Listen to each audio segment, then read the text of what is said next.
इतनी औकात नहीं कि एक ईंट भी हमारे श्री राम के मंदिर का वो निकाल ले। अगला हमारा पड़ाव है सीमा हैदर के घर पे। वो सचिन जो जाके पाकिस्तान से लाके लड़कियों को शादी करते हैं, उसको भी पाकिस्तान भेज देंगे, जरा पता चले पाकिस्तान कैसा है। जो धर्म के नाम पर इस तरह की बातें कर रहे हैं, उनके सर से तन जुदा करने का काम अब हम लोग करेंगे। पाकिस्तान से लाके आप बहन बना रहे हो, पाकिस्तान से लाके आप बहू बना रही हो। जितने जिहादी, जितने भी वहाँ पे बैठे हुए आतंकवादी, उस आतंकवादी को मैं मोदी जी से कहती हूँ कि वहीं ध्वस्त कर दिया जाए। क्या भगवान ने दानवों को नहीं मारा, दानवों का दहन नहीं किया? जिस घर में पाकिस्तान, आप सुन रहे हैं ये विरोध और ये प्रदर्शन दरअसल पूरी तरह से जो पाकिस्तान ने अपनी नापाक हरकत की और पहलगाम में आतंकी हमला हुआ, उसमें निर्दोष लोगों की जान चली गई।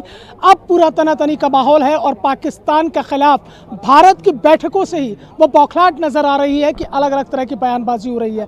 लेकिन जो साधु संत समाज है उसके अंदर पूरी तरह से गुस्सा है और गुस्से का इजहार वो यहाँ पर कर रहे हैं।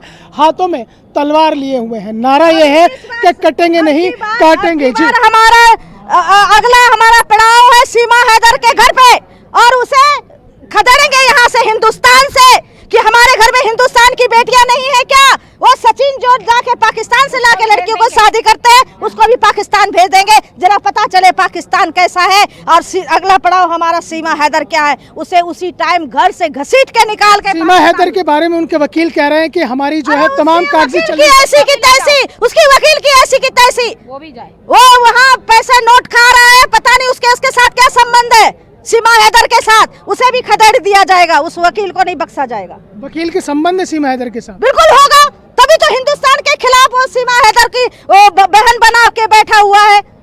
आपकी बहन की कमी है हिंदुस्तान में? क्या बहनें कम पड़ गई हिंदुस्तान में? पाकिस्तान से लाके आप बहन बना रहे हो, पाकिस्तान से लाके आप बहू बना रही हो। ये कतई बर्दाश्त नहीं करेगा हिंदुस्तान, ना कतई बर्दाश्त करेगी दुर्गाचार्य। अच्छा साधु जी, आपने एक नारा भी चलाया कि कटेंगे नहीं काटेंगे, क्योंकि पाकिस्तान लगातार वो नापाक हरकतें कर रहा है। जिस तरह से पहलगाम में आतंकी हमला हुआ, निर्दोष लोगों की जान चली गई, आप क्या मांग करती हैं? पाकिस्तान के खिलाफ इस बार क्या कार्रवाई होनी चाहिए? देखिए, पाकिस्तान को मुंहतोड़ जवाब देना चाहिए। और वो जो नारे लगा रहे हैं ना, कटेंगे नहीं, ये सरतन से जुदा, और टीवी पे देख रहे होंगे आधे धड़ का इंसान दिखा रहा है, तो मैं कहती हूँ कटेंगे नहीं काटेंगे, और साथ में पाकिस्तान भी ले लेंगे। जितने जिहादी, जितने भी वहाँ पे बैठे हुए आतंकवादी, उस आतंकवादी को मैं मोदी जी से कहती हूँ कि वहीं ध्वस्त कर दिया जाए। क्या भगवान ने दानवों को नहीं मारा, दानवों का दहन नहीं किया? तो क्या आप इतने बड़े बड़े दानव बैठे हैं पाकिस्तान में, अब उसको आप अंत नहीं कर सकते? उसका अंत मैं गृह मंत्री से बोलती हूँ, उसका अंत कीजिए, तभी हमारे संत शांत होंगे। आप तलवार लेकर क्यों निकल पड़ी? तलवार हमारा शस्त्र है। दुर्गाचार्य, जगत गुरु दुर्गाचार्य मेरा नाम है। जब जब धरती पे संकट आई तो माँ दुर्गा तलवार लेके निकली है। झंडा और डंडा भी आपको जिक्र कर रही है। झंडा पाकिस्तान का हमने बोला है, जिस घर में पाकिस्तान का झंडा हो, मारो 100 डंडे। उस घर से पाकिस्तान, हम भारत में रह रहे, पाकिस्तान का झंडा आपने क्यों लगाया है?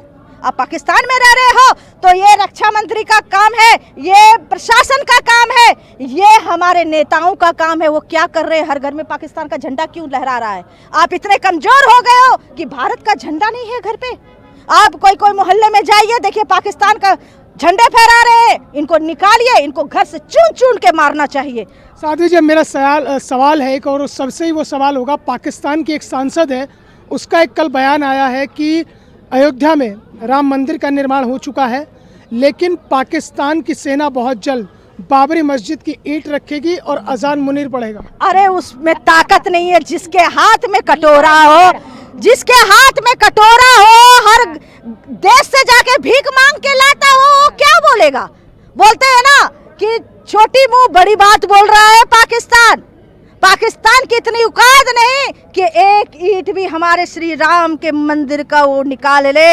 हमारे संत काफी है उसके लिए। इसी पे आपकी प्रतिक्रिया? मैं यही कहूँगी, कौन बात कर रहा है, इसको पूछता ही कौन है? भिखारी देश है, लोगों से मांगते रहते हैं, कटोरा लेके घूमने वाले हमारे अयोध्या की बात करते हैं। अरे तुम क्या आके पढ़ोगे, तुम घुस तो जाओ, वहां तक आ तो जाओ। हमारे सैनिक खड़े हैं, हमारे साधु संत खड़े हैं, हम लोग सब लोग खड़े हैं। आप कैसी बातें कर रहे हो? गीदड़ भोकिया देखिए, गीदड़ होते हैं, वो बोलते हैं फिर भाग जाते हैं।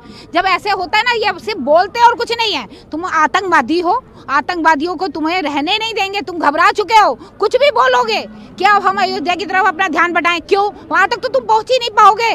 पहले तुम आओ तो सरहद तक आओ। तुम्हें तो अभी कश्मीर में ढूंढ रहे हैं जो तुम्हारे भाई बंधु जिन्होंने ये वारदात करी है। ऐसा काटेंगे कि तुम सर तन की बात करते हो, हम तुमको सर तक रखेंगे। तब तक देखो, तुम्हारे एक एक टुकड़े नीचे से करेंगे, तब पता लगेगा तुम्हारा कि तुम किस तरीके से भारत देश के लिए खड़े हो। ठीक है, इसी पे आपकी प्रतिक्रिया जानना चाहूंगा। जो पाकिस्तान की सांसद ने कहा कि हम पाकिस्तान की सेना पहुंच जाएगी अयोध्या अभी तो वो पानी बंद करने पे ही ना रोई जा रहे हैं पतीले ले लेके कि अरे पानी मत बंद करो। ठीक है, तो आगे वो क्या करेंगे? अभी तो ईंट तोड़ने का कहाँ से सोच रहे हैं वो लोग। जो भी होगा, अभी हिंदुस्तान बिल्कुल साथ में है, हिंदुस्तान कुछ नहीं करेगा। ये जो उन्होंने नारा है इनका, कटेंगे काटेंगे, तो ये कटेंगे नहीं काटेंगे का नारा जो है यही रहेगा। और इसको पाकिस्तान को भी वापस हिंदुस्तान में ही आना पड़ेगा। नक्शा बदलेगा क्या? वो नक्शे की बात कर रही हैं कि पाकिस्तान को जो हिंदुस्तान में आना होगा। जब जब संतों ने पदयात्रा करी है, इस प्रकार के संकल्प लेके निकले, चाहे वो आचार्य चाणक्य रहे हो, अखंड भारत का जो नक्शा हमारे संसद भवन में लगा है वो फिर से बन जाएगा, उसमें कोई दिक्कत नहीं है। पाकिस्तान की रही बात, पाकिस्तान की तो वो बहुत ही कंगाल देश है। तुर्की के ने 6 हवाई जहाज़ भेज दिए तो उड़ रहा है। ये दूसरे देशों की सहायता से युद्ध नहीं लड़े जाते, और जो दयनीय स्थिति से वो गुजर रहा है ना, तो इसमें वहाँ वो अपने ही जंजाल में फंस जाएगा। जो ये ऊंची ऊंची बड़ी बड़ी बातें कर रहे हैं, ये व्यर्थ की बातें हैं। तुर्की के और दूसरे देशों के प्रोत्साहन पे वो चाहते ही हैं कि ये लड़े और साफ हो जाए पृथ्वी के नक्शे से। इस बार फाइनल होगा? बिल्कुल फाइनल होगा। अभी आपने कहा कि मुनीर खान ने कहा है कि मैं बाबरी मस्जिद का ईंट रखूँगा, उनसे बोल दीजिए कि जहाँ है वहीं उसको ईंट में दफना देंगे, जहाँ है। ठीक है, संत अब जाग चुका है।